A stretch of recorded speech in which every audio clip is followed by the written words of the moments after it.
Good afternoon, everyone. The one who's standing in front of you is Esihle Ntshanga from grade 11F. So, as I am standing in front of you, I am going to talk about the business cycle. Okay. So, this is our business cycle. And on the horizontal line, it represents the time, and the vertical line represents the economic activities.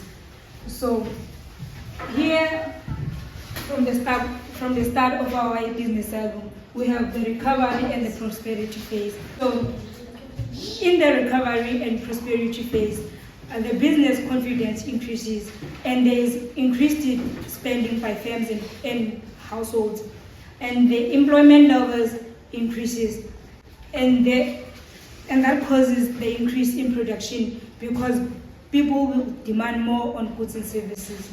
So once our business cycle has reached the peak, it means that our economy is booming and everything is on its highest level, and that causes an inflation, and which results in the turning point. For example, when there is an oversupply of money in the economy, the Minister of Finance and the Governor uses the restrictive fiscal monetary policy by reducing government spending and increase taxation to minimize the oversupply of money in the economy.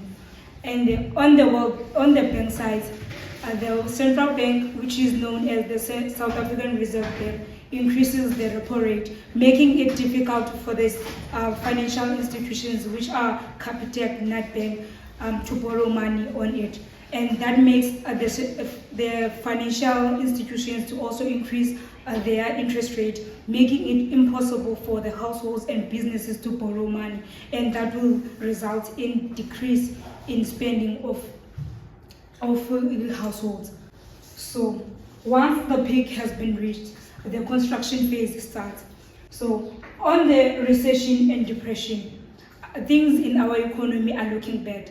Unemployment rate increases, and that results to a lack of confidence in businesses. Also results in the decrease in income of households, and that will make the households not spend more on goods and services, and the businesses will also not buy goods and services on the product market.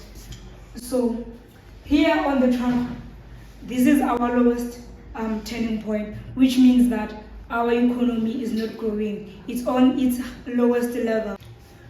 So the central bank decides on this graph, the central bank decides to decrease the repo rate so that the financial institution can borrow money on the central bank, and that will also cause the businesses and households to also borrow money on the financial institutions. Okay.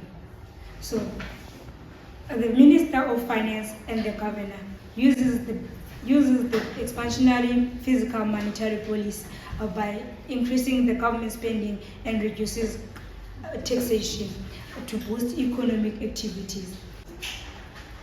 So, as we know that our economy our business cycle is fluctuation, and the causes of economic fluctuations, which are inappropriate government policies, weather conditions, which includes floods, and the shocks, which includes the severe increase in prices of fuel or war.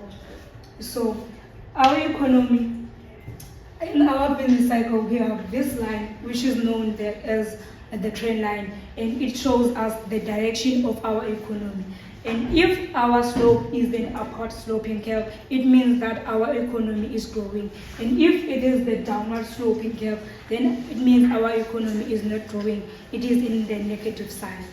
So I guess that's all. Thank you.